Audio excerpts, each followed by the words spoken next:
గురుగారు మీనరాశి వారికి ఈ వారం ఏ విధంగా ఉండబోతోంది? మీనరాశి వారికి 2 గ్రహాలు అనుకూలిస్తున్నాయమ్మా. దశమంలో రవి, ద్వాదశంలో శుక్రుడు. ఉద్యోగ ఫలితాలు కలిసి వస్తాయి. అధికారులండ లభిస్తుంది. నూతన ప్రయత్నాలు విజయవంతమవుతాయి. గతం కంటే మెరుగైన ఫలితాలను సాధిస్తారు.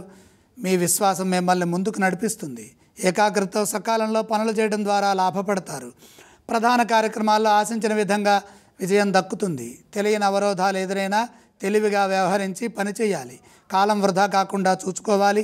ఆర్థిక అంశాలు బాగున్నప్పటికీ తెలియని ఖర్చులు గోచరిస్తున్నాయి. సందర్భానుసారంగా వ్యవహరించి భవిష్యత్తును దృష్టిలో పెట్టుకుని తగు విధంగా శ్రమించాలి. అప్పుడే అనుకున్న లక్ష్యాలను చేరుకోగలుగుతారు.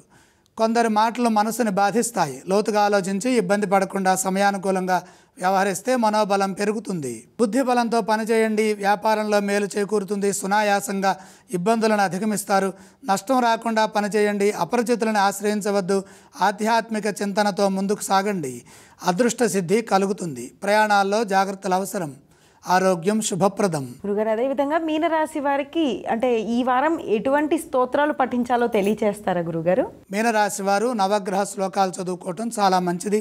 మీనరాశి వారు ఏ ఏ ఆలయాలను సందర్శిస్తే శుభ ఫలితాలు కలుగుతాయో తెలియచేస్తారా? నవగ్రహాలని దర్శించడం వల్ల శాంతి లభిస్తుంది. గురుగారు ఈ రాశి వారు ఏవేవి దానం చేయవచ్చు? నవధాన్యాన్ని నవగ్రహాల దగ్గర ఉంచి నమస్కారం చేయండి.